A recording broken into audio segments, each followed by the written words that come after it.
नमस्कार मंडळी, मी सौ रोहिणी दीपक कविश्वर नागपूर येथून आषाढी कार्तिकी वारी महामंडळ जबलपूर यांच्यातर्फे सुरू केलेल्या उपक्रम ओळख संतांची यात श्री संत आगाशे काका खामगाव यांच्याबद्दल बोलणार आहे।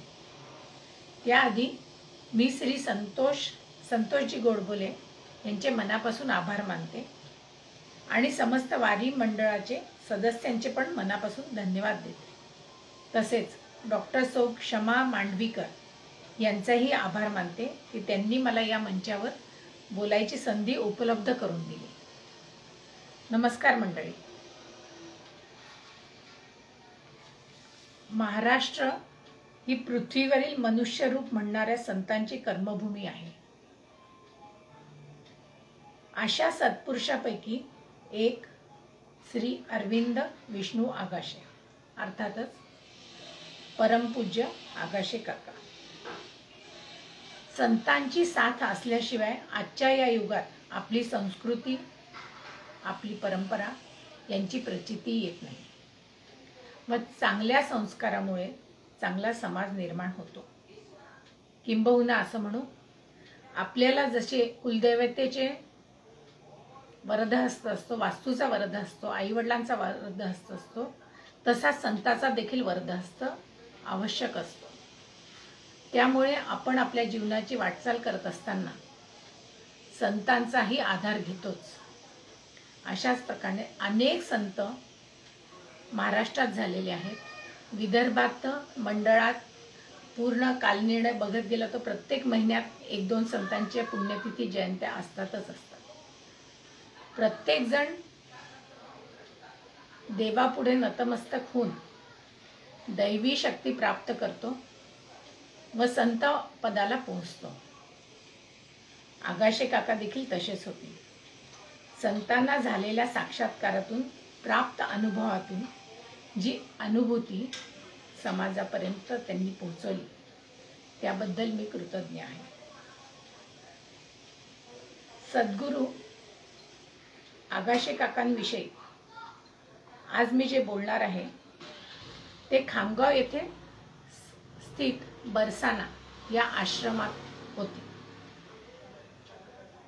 तेथेच त्यांनी आपली सर्व कारकीर्द पूर्ण केली।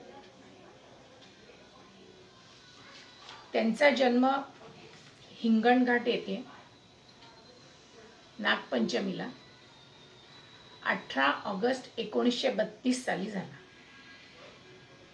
आई वडिलांची पुण्याई अतिशय थोर, बहीण भावांप्रती कर्तव्य केले। सर्व कर्तव्य पार पडून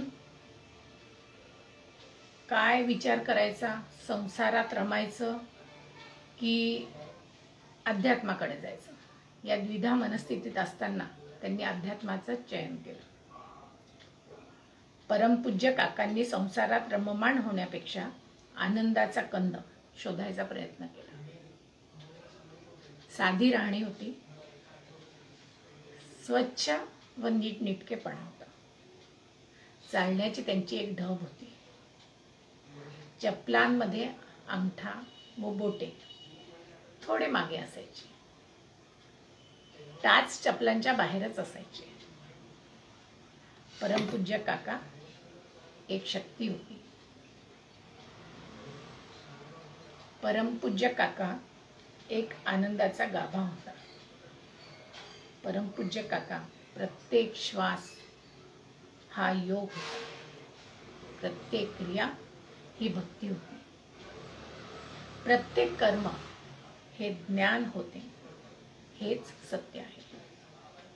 काकांचे ब्रीदवाक्य न घडो कोणत्या जीवाचा मत्सर हे होते। काकांच्या जीवनाचे सूत्र अहंकाराचा वारा न लगे सुकुमारा। आनंदाचे कंद घेऊन परमानंदाचे धनी होऊन काका परमानंदाच्या शोधात निघाले। नभोमंडलातून प्राप्त दत्त मंत्राने उपकृत काका साधना मार्गास लागले. प्रपंच की तपश्चर्या या द्विधा मनस्थितीत असताना काही प्रसंगामुळे संसाराप्रती विरक्ती आली व अध्यात्माकडे वळले. त्यांनी आपल्या बंधू भगिनींप्रती सर्व कर्तव्य आधी पार पाडले. समाजात अन्नदानाचे महत्त्व निर्माण केले. गरजूंना कर्ज देऊन उद्योगाला लावले. प्रत्येकाच्या पोट्या पाण्याचा त्यांनी आधी विचार केला. समाज घडवताना त्यांनी अध्यात्माची जोड दिली. गरजूंना त्यांनी खूप मदत केली. गोशाळा देखील चालवल्या. प्राणीमात्रांवर देखील त्यांचे अनन्यसाधारण प्रेम होते.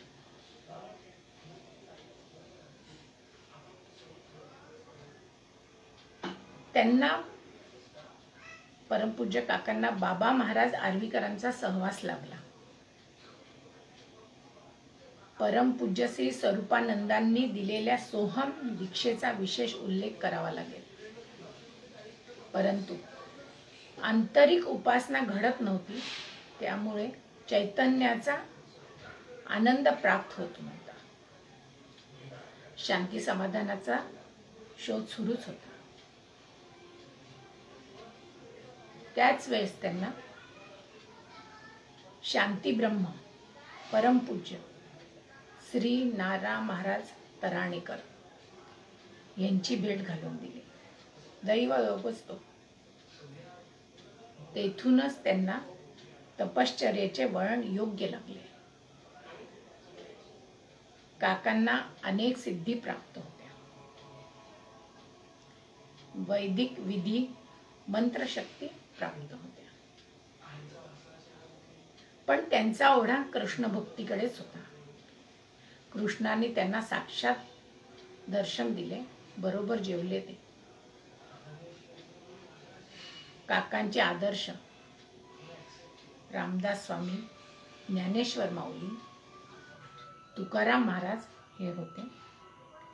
त्यांनी बरेच अभंग, रामगाथा, कृष्णगाथा, दास तरंग, गुरुचरित्र, मला जे समजले असे बरेच ग्रंथ लिहिले. त्यांनी कितीतरी अभंग लिहिले, कितीतरी कथा लिहिले, कितीतरी त्यांचे आलेले साक्षात्कार लिहिले. दत्तांनी त्यांना साक्षात्कार दिले. गणगापूरला ते जेव्हा गेले तेव्हा गजानन महाराजांनी त्यांना साक्षात्कार दिला. रिद्धी सिद्धी वश असल्याने अनेकांचे दुःख हरण केले. पण शिष्य जमा करून बडेजावपणा कधीही केला नाही. दुःखांचे निवारण करणे, अंधार, समाजातील अंधार नाहीसा करणे, सर्वांना योग्य वळण लावणे हे त्यांचे आदी कर्तव्य ते समजत होते.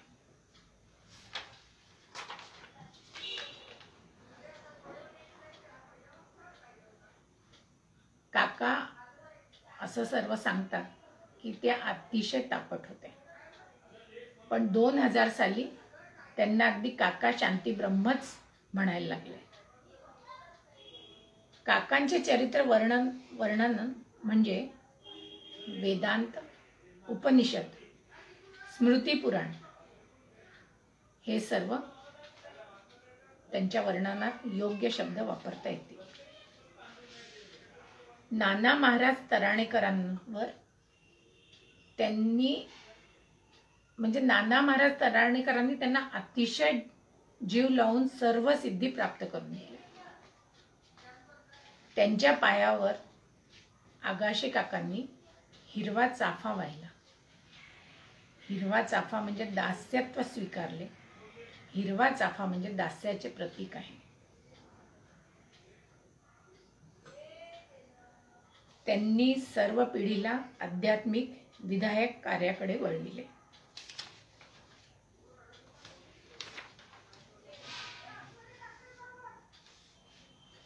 अशा या आगाशे काकांबद्दल जेवढं बोलू तेवढं कमीच आहे. बरसाना हे त्यांच्या आश्रमाचं नाव आहे. खामगावला गेल्यावर, बरसानामध्ये गेल्यावर जी आपल्या मनाला शांतता मिळते, जी एक धीर मिळतो, आपल्याला चैतन्य प्राप्त होतं, ते तेथे जाऊनच अनुभवण्यात एक खरी गंमत आहे. आगाशे काका गजानन महाराजांसारखेच त्यांची शेवटची यात्रा निघाली होती आणि ती फार वाखाणण्यासारखी होती. त्यांचा मृत्यू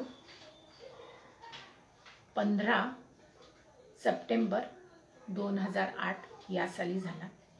अजूनही त्या आपल्या भक्तांना कुठल्या ना कुठल्या रूपाने मदत करतात.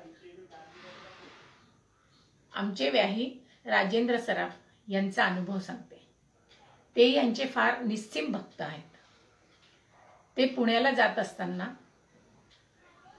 ते आधी अकोल्याहून बरसानामध्ये गेले, महाराजांना नमस्कार केला आणि ते पुढे निघाले.